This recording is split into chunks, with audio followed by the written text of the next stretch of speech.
तुम हर रोज देर से स्कूल क्यों आती हो? तुम जानती हो ना कि पढ़ाते वक्त पीरियड के बीच में कोई डिस्टर्ब करे, ये मुझे बिल्कुल पसंद नहीं है। आज भी देर से स्कूल पहुंची मीनू पर क्लास टीचर सीमा जी बहुत बुरी तरह से नाराज हो उठी। लेकिन हर रोज की तरह आज भी 8वीं कक्षा की छात्रा मीनू सर झुकाए बिना किसी सफाई दिए अपनी टीचर की डांट सुनती रही, कुछ बोली नहीं। असल में कोरोना की वजह से एक लंबी छुट्टी के बाद स्कूल अब खुला था और जब से स्कूल खुला था मीनू हर रोज देर से स्कूल पहुंच रही थी। वैसे तो मीनू अपनी कक्षा की सबसे होशियार और मेधावी छात्रा थी, लेकिन अब हर रोज स्कूल देर से पहुंचती और टीचर की डांट सुनने के बाद पूरा समय गुमसुम सी रहती। मीनू अपनी सहेलियों से पहले की तरह खुल मिलकर खेलना तो दूर, अब बात तक नहीं करती थी। क्लास टीचर सीमा जी इस बात को कई दिनों से नोटिस कर रही थी, लेकिन बच्चों की मनोवृत्ति माहौल के साथ बदलती रहती है, ये सोचकर कुछ खास ध्यान नहीं देती थी। आज सीमा जी को मीनू को ज्यादा डांटना था। हर रोज की तरह कक्षा के बाहर खड़ा रखना ठीक नहीं समझा। जाकर अपनी सीट पर बैठ जाओ मीनू। अपनी क्लास टीचर का अपने प्रति नरम रवैया देखकर मीनू तनिक सहज हुई और बोझिल कदमों से आकर सबसे पिछली बेंच पर बैठ गई।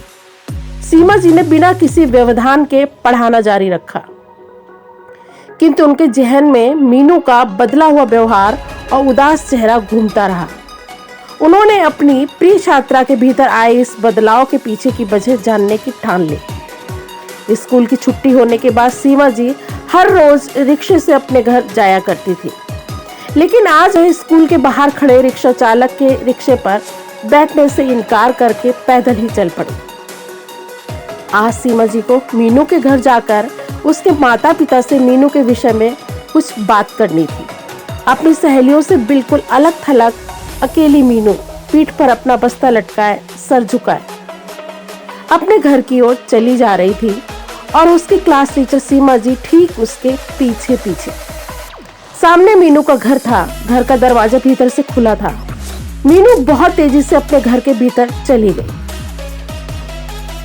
इधर सीमा जी ने तनिक झिझकते हुए आगे बढ़कर दरवाजे पर दस्तक दे दी। दरवाजा एक कमजोर बीमार से दिखने वाले आदमी ने खोला। वे मीनू के पिता थे।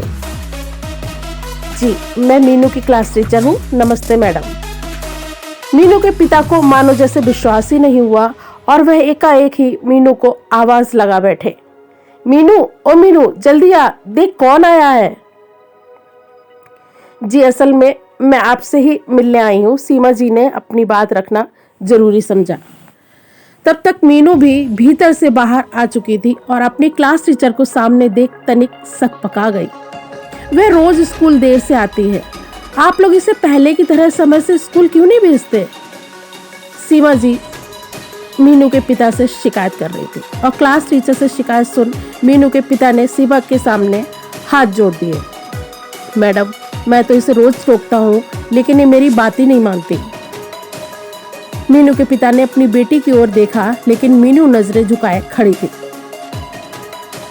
क्या बात है मीनू, तुम अचानक इतनी कैसे बदल गई और अब किसी बात का जवाब भी नहीं देती हो, ऐसा क्यों? टीचर की डांट सुनती मीनू की आंखों में आंसू आ गया, लेकिन बीमारी से कमजोर हो चुके मीनू के पिता ने उसी क्लास टीचर को सच्चाई से अवगत कराया। जब से महामारी की वजह से इसकी माँ की मौत हुई है और मैंने बिस्तर पकड़ा, मेरे लाख मना करने के बावजूद